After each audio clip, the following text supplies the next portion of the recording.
ಹಾಗಾಗಿ ಅಮ್ಮನ ಮೇಲೆ ಪ್ರೀತಿ ದ್ವೇಷ ಆಗಿ ಬೆಳೀತು. ಕೊನೆಗೆ ನಾನು ಮಗ ಅನ್ನೋದೇ ಮರ್ತೋಗ್ಬಿಟ್ಲ ಅವಳು. ನನ್ನ ಮೇಲೆ ಪ್ರೀತಿ ಆಗಲಿ ಕಾಳಜಿ ಆಗಲಿ ಅವಳಿಗೆ ಸ್ವಲ್ಪನೂ ಇರಲಿಲ್ಲ. ನಾನು ಜ್ವರ ಬಂದು ಮಲ್ಕೊಂಡಿದ್ರೆ ಅವಳು ಯಾವುದೋ ಕೋಣೆಯಲ್ಲಿ ಕುತ್ಕೊಂಡು ನಾಗರಾವು ನಾಗಮಣಿ ಅಂತ ಜಪ ಮಾಡ್ತಾ ಇರೋಳು. ಅದೇನಪ್ಪ ಅದು ನಾಗಮಣಿ ಅಂದರೆ? ಅದೊಂದು ಹುಚ್ಚು ಮಗನೇ, ಅದೊಂದು ಭ್ರಮೆ. ಅದರಿಂದ ಬಿದ್ದರೆ ಏನಾಗುತ್ತೆ ಅಂತ ಯಾರೂ ಏನೂ ಹೇಳೋಕ್ಕಾಗೋದಿಲ್ಲ. ಸಿಕ್ಕಿದ್ರೆ ಸ್ವರ್ಗ, ಇಲ್ಲದೇ ಇದ್ದರೆ ನರಕ. ಆ ನರಕನ ನಾನು ನೋಡ್ಬಿಟ್ಟಿದ್ದೀನಿ. ಆಮೇಲೆ ಏನಾಯ್ತಪ್ಪ? ಇನ್ನೇನಾಗುತ್ತೆ, ಒಂದಿನ ಅವಳು ಹುಚ್ಚಚ್ಚಾಗಿ ನಾಗಮಣಿ ಹುಡ್ಕೊಂಡ್ಬಿಡ್ತೀನಿ ಅಂತ ಹೋದವಳು ವಾಪಸ್ ಬರಲೇ ಇಲ್ಲ. ಹೌದಾ? ಅಂದರೆ ಯಾರೋ ಅವಳನ್ನ ಬೆಟ್ಟದ ಹತ್ರ ನೋಡಿದ್ರಂತೆ, ಮರದ ಕೆಳಗೆ ಸತ್ತು ಬಿದ್ದಿದ್ದಂತೆ. ಅದು ಸತ್ಯನೋ ಸುಳ್ಳೋ ನನಗಂತೂ ಗೊತ್ತಿಲ್ಲ. ಆ ಸುದ್ದಿ ನನ್ನ ಹತ್ರ ಬರೋಷ್ಟಕ್ಕೆ ಅವಳ ಮೇಲೆ ನನಗೆ ಯಾವ ಭಾವನೆನೂ ಉಳ್ಕೊಂಡಿರಲಿಲ್ಲ. ಸಿಟ್ಟೊಂದು ಬಿಟ್ಟು.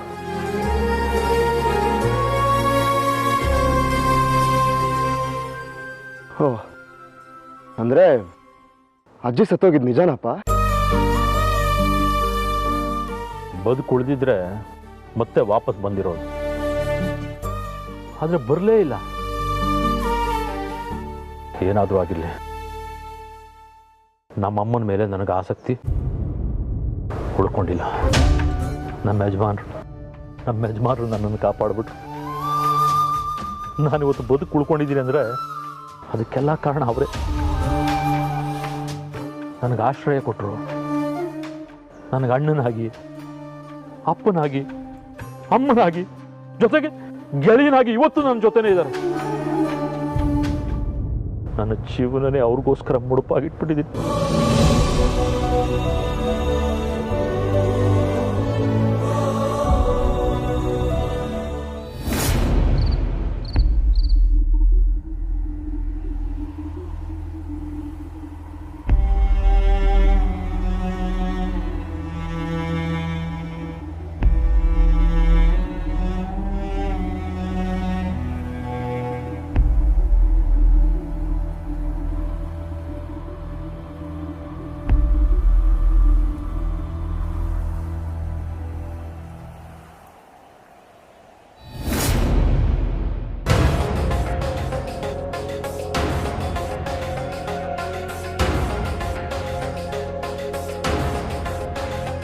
ತ್ರಿಶೂಲ್, ಏನಿದು?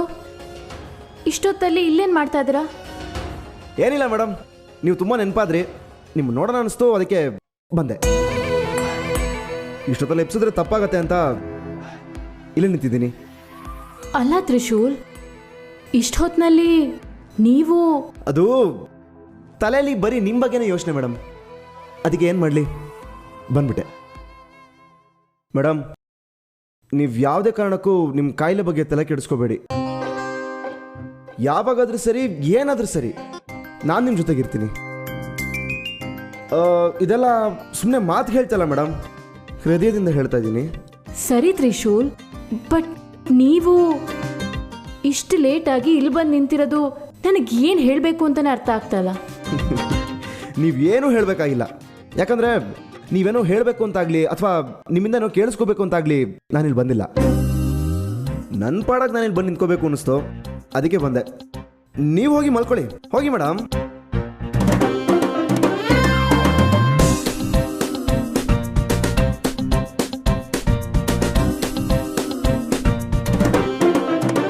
ಅಯ್ಯೋ ಮೇಡಮ್, ಕೆಳಗೆ ಯಾಕೆ ಬಂದ್ರಿ? ಮನೆ ಒಳಗಾದ್ರೂ ಬನ್ನಿ ಪ್ಲೀಸ್. ಮೇಡಮ್, ನಾನು ಬರೋದಿಲ್ಲ, ನೀವು ಹೋಗಿ ಮಲ್ಕೊಳ್ಳಿ, ನೆಮ್ಮದಿಯಾಗಿ ನಿದ್ದೆ ಮಾಡಿ. ನೀವಿಲ್ಲಿ ಹೀಗೆ ನಿಂತಿದ್ರೆ ನಾನು ನೆಮ್ಮದಿಯಾಗಿ ನಿದ್ದೆ ಮಾಡೋದಕ್ಕೆ ಹೇಗಾಗುತ್ತೆ? ಹಾಗೆಲ್ಲ ಮಾತಾಡಬೇಡಿ ಮೇಡಮ್. ನಾನು ನಿದ್ದೆ ಮಾಡಬೇಕು ಅಂದರೆ ನೀವು ಮೊದಲು ಮನೆಗೆ ಹೋಗಬೇಕು. ನಾನು ಮನೆಗೆ ಹೋಗೋದಿಲ್ಲ, ಇಲ್ಲ ಇಲ್ಲ ಇಲ್ಲ, ನಾನು ಮನೆಗೆ ಹೋಗೋದಿಲ್ಲ. ಮೇಡಮ್, ನೀವು ನಗ್ತಾ ಇದ್ರೆ ದೇವತೆ ಥರ ಕಾಣಿಸ್ತೀರಾ. ಈ ಮಧ್ಯರಾತ್ರಿಲಿ ಸುಳ್ಳೆಲ್ಲ ಬೇಕಾ? ಸುಳ್ಳಲ್ಲ ಮೇಡಮ್, ಸತ್ಯ. ದೆವ್ವಗಳು ಓಡಾಡೋ ಹೊತ್ತಲ್ಲಿ ದೇವತೆ ಅಂತ ಹೇಳಿದ್ರೆ ಅದು ಸುಳ್ಳಲ್ದೆ ಇನ್ನೇನು? ಮೇಡಮ್, ದೇವತೆಗಳಿರೋ ಕಡೆಗೆ ದೆವ್ವಗಳು ಬರೋದಿಲ್ಲ, ಗೊತ್ತಾ? ಸರಿ ಸರಿ, ನೀವು ಹೀಗೆ ಮಾತಾಡ್ತಾ ನಿಂತ್ಕೊಂಡ್ರೆ ಇಲ್ಲೇ ಬೆಳಕು ಹರಿಯುತ್ತೆ ಅಷ್ಟೆ. ಮೇಡಮ್, ಬೆಳಕಿನ ಮೂಟೆನೇ ಮನೆಯೊಳಗಿರುವಾಗ ಹೊರಗಡೆಯಿಂದ ಬರೋ ಬೆಳಕು ಏನು ಮಾಡುತ್ತೆ ಮಹಾ? ಯಾಕೋ ತ್ರಿಶೂಲ್ ಅವರು ಈ ಕತ್ಲೆ ಕವಿದಿರೋ ಹೊತ್ತಲ್ಲಿ ಕವಿ ಆದಾಗಿದೆ. ಕವಿ ಆಗೋದಕ್ಕೆ ಹೊತ್ತು ಗೊತ್ತು ಬೇಡ ಮೇಡಮ್. ಹೃದಯದ ಕತ್ಲು ದೂರ ಆದರೆ ಯಾರು ಬೇಕಾದರೂ ಕವಿ ಆಗ್ತಾರೆ. ಆದರೆ ಆ ಹೃದಯದಲ್ಲಿ ದೀಪ ಹಚ್ಚೋದಕ್ಕೆ ಯಾರಾದರೂ ಬರಬೇಕಷ್ಟೆ.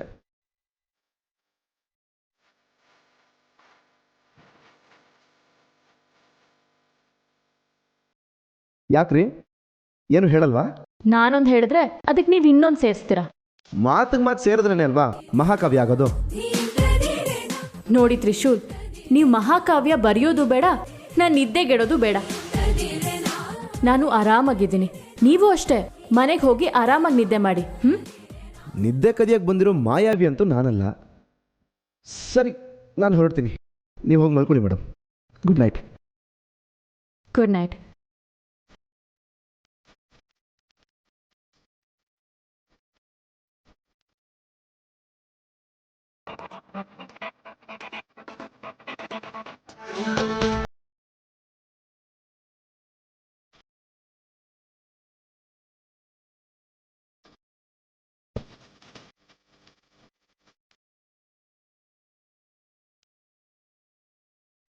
ನನ್ನ ನಿದ್ದೆ ನೀನು ಯಾವತ್ತೋ ಕದ್ದಾಗಿದೆ.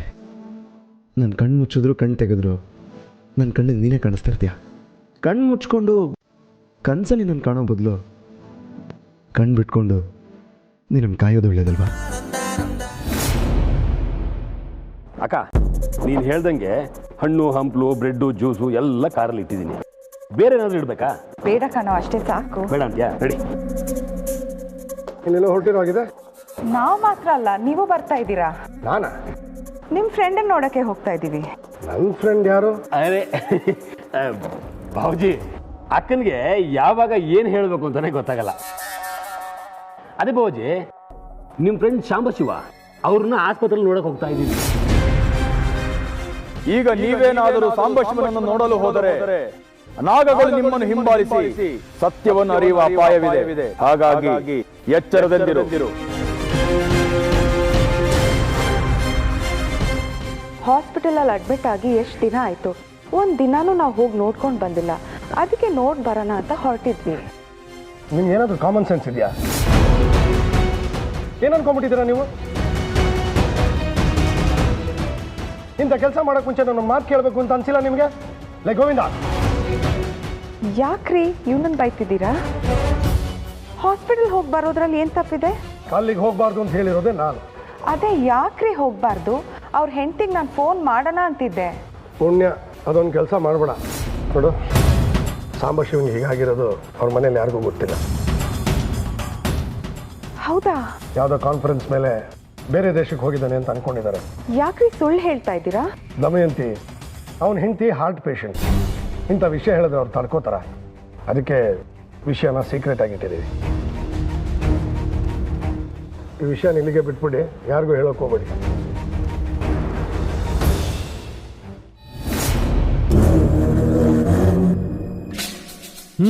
ಬಾ ಬಾ ಬಾ, ನಿನಗೆ ವೆಯ್ಟ್ ಮಾಡ್ತಿದ್ದೆ.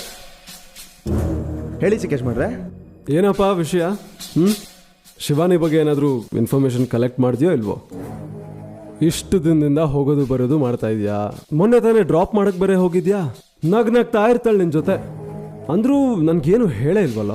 ಅಯ್ಯೋ ಚಿಕೇಶ್ ಮಾಡ್ರೆ, ಅವ್ರೊಂಥರ ಬೇರೆನೇ ಕೇಸು. ಚೆನ್ನಾಗೇ ಮಾತಾಡ್ತಾರೆ, ನಗ್ನಗ್ತಾ ಇರ್ತಾರೆ, ಆದರೂ ಒಂಥರ ನಿಗೂಢ. ಸುಮ್ಮನೆ ನಾನು ಮಾತಾಡ್ಕೊಂಡು ಓಡಾಡ್ಕೊಂಡಿದ್ದೀನಿ ಅಷ್ಟೇ.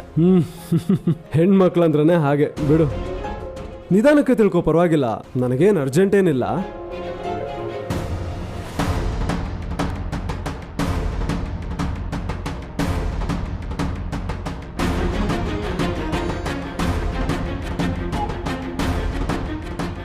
ಹೇ ತ್ರಿಶೂಲ್, ಯಾಕೋ ಡಲ್ ಆಗಿದ್ಯಾ? ಏನಾಯ್ತು? ಏನಿಲ್ಲ ಚಿಕೇಶ್ ಮಾಡ್ರೆ. ಏನಾಯ್ತು ಅಂತ ಹೇಳ. ಅದೇ ಹೇಳಿದ್ನಲ್ಲ ಚಿಕೇಶ್ ಮಾಡ್ರೆ, ನನಗೆ ಗೊತ್ತಿರೋರೊಬ್ರಿಗೆ ಕ್ಯಾನ್ಸರ್ ಇದೆ ಅಂತ. ಅದಕ್ಕೆ ಮೂಡ್ ಆಫ್ ಆಗಿದ್ದೆ. ಹೇಗಿದ್ದಾರೆ ಅವ್ರೀಗ? ಅಂದರೆ ಸೀರಿಯಸ್ಸಾ? 3rd stage. ಲೇ, ಅದಕ್ಕೆ ಇಷ್ಟೊಂದು ಟೆನ್ಷನ್ ಮಾಡ್ಕೊಂಡಿದ್ಯಾ? 3rd ಸ್ಟೇಜ್ ಇದ್ರೂ ಈಸಿಯಾಗಿ ಕ್ಯೂರ್ ಮಾಡ್ಬೋದು, ಅದೇನು ದೊಡ್ಡ ವಿಷಯ ಅಲ್ಲ. ಹೀಗೆಲ್ಲ ಚಿಂತೆ ಮಾಡಬೇಡ ನೀನು. ಅಂದರೆ ಗುಣ ಆಗ್ತಾರೆ ಅಂತೀರಾ? ಖಂಡಿತ ಗುಣ ಆಗುತ್ತೆ. ಚಿಕೇಶ್ ಮಾಡ್ರೆ ನಿಮ್ಗೆ ಎಷ್ಟೊಂದು ಜನ ದೊಡ್ಡ ದೊಡ್ಡ ಡಾಕ್ಟರ್ಸ್ ಎಲ್ಲ ಗೊತ್ತಲ್ಲ, ಯಾರ ಹತ್ರ ಆದರೂ ಒಂದೇ ಒಂದು ಅಪಾಯಿಂಟ್ಮೆಂಟ್ ಕೊಡಿಸ್ತೀರಾ ಪ್ಲೀಸ್? ಅಷ್ಟೇ ತಾನೇ, ಇರೋ ನಿಮಿಷ, ಈಗಲೇ ಕಾಲ್ ಮಾಡ್ತೀನಿ. ಹಲೋ, ಹಾಯ್ ಅಂಕಲ್, ನಾನು ತ್ರಿವಿಕ್ರಮ್, ದಿಗ್ವಿಜಯ್ ರಾಯ್ ಮಗ. ಹಾಂ ಅಂಕಲ್, ಹೇಗಿದ್ದೀರಾ? ನನ್ನ ಫ್ರೆಂಡ್ ಒಬ್ಬನಿಗೆ ಕ್ಯಾನ್ಸರ್ ಆಗಿದೆ, ನಿಮ್ಮ ಟ್ರೀಟ್ಮೆಂಟ್ ಅವಶ್ಯಕತೆ ಇದೆ. ಒಂದು ಸೆಕೆಂಡ್ ಒಪಿನಿಯನ್ ತಗೊಳ್ಳೋಣ ಅಂತ ಕಾಲ್ ಮಾಡ್ತಿದ್ದೀನಿ. Okay uncle, thanks uncle, thank you so much. ನೋಡೋ, 1 ನಿಮಿಷದಲ್ಲಿ ಕೆಲಸ ಆಯಿತು. ಥ್ಯಾಂಕ್ಸ್ ಚಿಕೇಶ್ ಮಾಡ್ರೆ, ತುಂಬ ಉಪಕಾರ ಆಯಿತು. ಇಷ್ಟಕ್ಕೆ ಥ್ಯಾಂಕ್ಸ್ ಅಲ್ಲ. ಸರಿ, ಹಾಗಿದ್ರೆ ನಾನು ಇನ್ನು ಬರ್ತೀನಿ.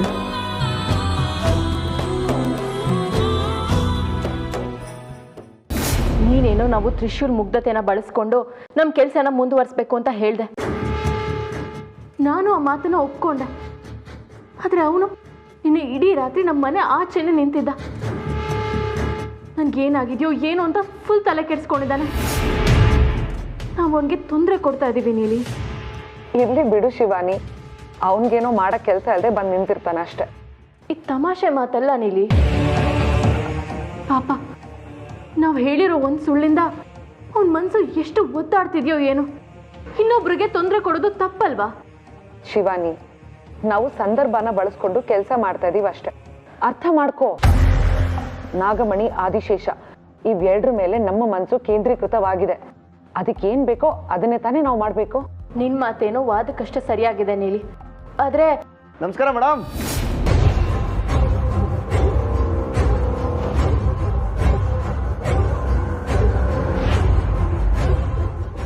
ಬನ್ನಿ ಸರ್ ಒಳಗೆ. ಏನು ಮೇಡಮ್, ಆರಾಮ, ಚೆನ್ನಾಗಿದ್ದೀರಾ? ಯಾರು ಅಂತ ಗೊತ್ತಾಗಲಿಲ್ಲ.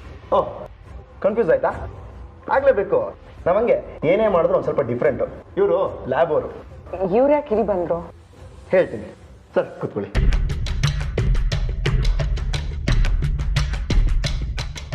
ಅಯ್ಯ ಮೇಡಮ್, ನೀವ್ಯಾಕೆ ನಿಂತ ಇದ್ದೀರಾ? ಕೂತ್ಕೊಳ್ಳಿ.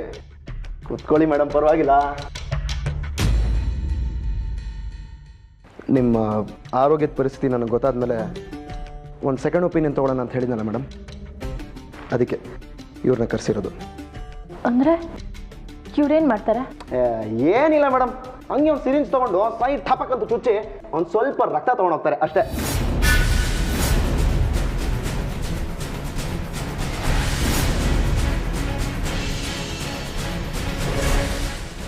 ರಕ್ತನಾ?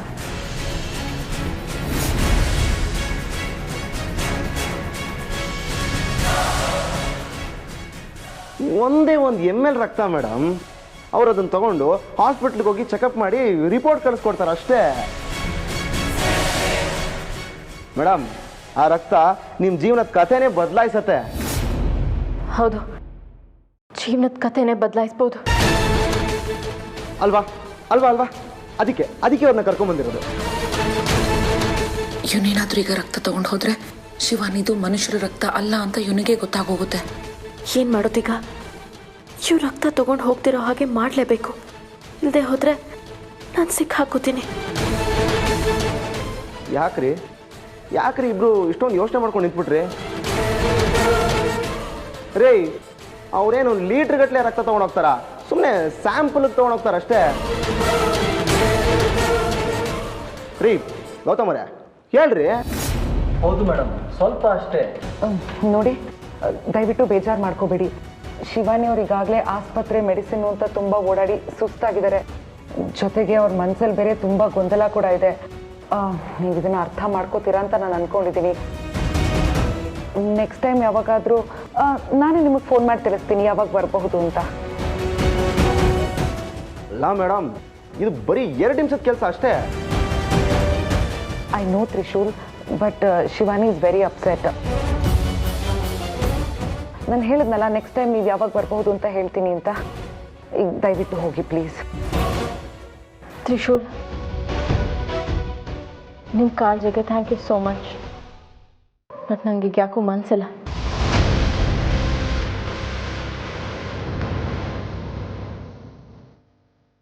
ಮೊದಲೇ ಫೋನ್ ಮಾಡಿ ಬಂದಿದ್ದಿದ್ರೆ ಚೆನ್ನಾಗಿರ್ತಿತ್ತು ಅನ್ಸುತ್ತೆ. I am sorry Trishul. ಇರಲಿ ಬಿಡಿ, ಇಟ್ಸ್ ಓಕೆ, ಪರವಾಗಿಲ್ಲ. ಬನ್ನಿ ಸರ್, ನಾವು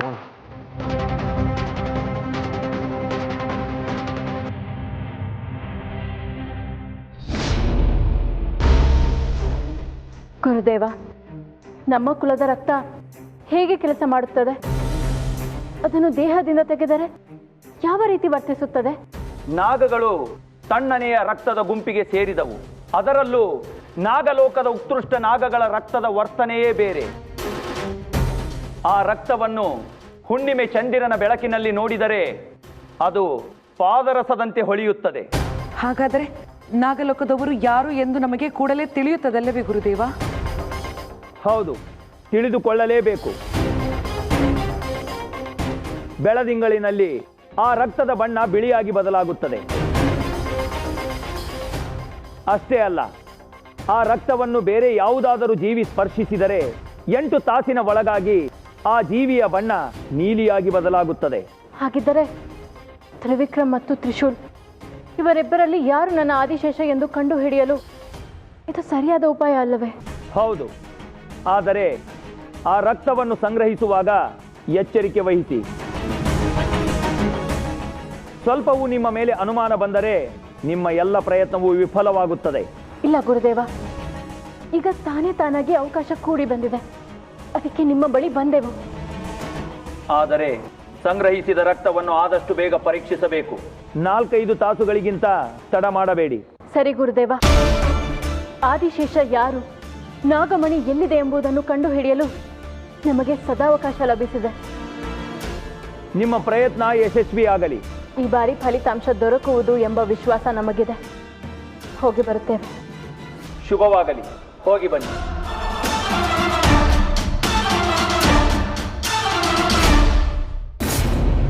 ನಂದೀಶ, ಹಾಂ, ಗುರುಗಳು ಹಾವು ಮೇಲೆ ಪ್ರಯೋಗ ಮಾಡುವಂತ ಒಂದು ಚೂರ್ಣ ಕೊಟ್ಟಿದ್ರಲ್ಲ, ಇಟ್ಕೊಂಡಿದ್ಯಾ? ಇದೇ ಯಜಮಾನ್ರೆ. ಗುಡ್, ಒಳ್ಳೇದಾಯ್ತು. ಯಾಕೆ ಯಜಮಾನ್ರೆ? ಮನಸ್ಸಲ್ಲಿ ಇದ್ದಿರೋ ಒಂದು ಗೊಂದಲಕ್ಕೆ ಕಂಪ್ಲೀಟ್ ಫುಲ್ ಸ್ಟಾಪ್ ಹಾಕಬೇಕು.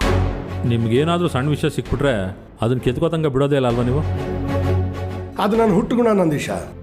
ನನ್ನ ಮನಸ್ಸಲ್ಲಿ ಏನೇ ಪ್ರಶ್ನೆ ಇದ್ರೂ ಅದಕ್ಕೆ ಉತ್ತರ ಸಿಗೋವರೆಗೂ ನಾನು ಬಿಡಲ್ಲ. ಅದು ನಂದೇ ಆಗಿರಲಿ, ಬೇರೆ ವಿಷಯನೇ ಇರಲಿ, ಸತ್ಯನ ಸರಿಯಾಗಿ ತಿಳ್ಕೊಳ್ಳೇಬೇಕು. ನೆಗ್ಲೆಕ್ಟ್ ಮಾಡೋ ಅಭ್ಯಾಸ ನನಗಿಲ್ಲ. ಈಗ ನಿಮಗೆ ಕಾಡ್ತಾ ಇರೋ ಪ್ರಶ್ನೆ ಏನು ಯಜಮಾನ್ರೆ? ನಮ್ಮೂರಿಗೆ ನಾಗಗಳ ಪ್ರವೇಶ ಆಗಿದೆ. ಸಾಂಬಶಿವನ ಪ್ರಕರಣದಲ್ಲಿ ನಮಗಿದು ಗೊತ್ತಾಗುತ್ತೆ. ನಮ್ಮ ಮನೇಲಿರೋ ಹಾವು ನಾಗಿಣಿ ಅಲ್ಲದೆ ಇರ್ಬೋದು, ಆದರೆ ಶಿವಾನಿನೇ ಬೇರೆ ನಾಗಿಣಿಯಾಗಿದ್ರೆ? ಯಜಮಾನ್ರೆ, ಆ ಥರ ಆಧಾರಗಳು ನಮ್ಮ ಹತ್ರ ಯಾವುದೂ ಇಲ್ಲ. ಯಾಕೆಂದರೆ ಆ ಹುಡುಗಿ ಮಾತಾಡೋದಾಗಲಿ, ಆ ಹಾವು ಬಂದಾಗ ಭಯಪಟ್ಟಿದ್ದಾಗಲಿ ನೋಡಿದ್ರೆ ಅವಳು ಹಾವಲ್ಲ ಅನಿಸುತ್ತೆ ಯಜಮಾನ್ರೆ. ಅದೆಲ್ಲ ಸರಿ ನಂದೀಶ, ಆದರೆ ನನ್ನ ಮನಸ್ಸು ಪದೇ ಪದೇ ಎಚ್ಚರಿಸ್ತಾನೇ ಇದೆ. ನಮಗೆ ಅವಳ ಬಗ್ಗೆ ಇರೋ ಅನುಮಾನನ ನಾವು ಪರಿಹಾರ ಮಾಡಿಕೊಳ್ಳೇಬೇಕು. ಈಗ ಏನು ಮಾಡೋಣ ಅಂತೀರಾ? ನಮ್ಮ ಹತ್ರ ಗುರುಗಳು ಕೊಟ್ಟಿರೋ ಚೂರ್ಣ ಇದೆ. ಅವಳು ನಾಗಿಣಿನೇ ಆಗಿದ್ರೆ ಅವಳ ರಕ್ತದ ಮೇಲೆ ಅದನ್ನು ಪ್ರಯೋಗ ಮಾಡ್ಬೋದು. ಆಗ ಸತ್ಯ ಏನು ಅನ್ನೋದು ಗೊತ್ತಾಗುತ್ತೆ. ನಮಗೆ ಅವಳ ರಕ್ತ ಬೇಕು.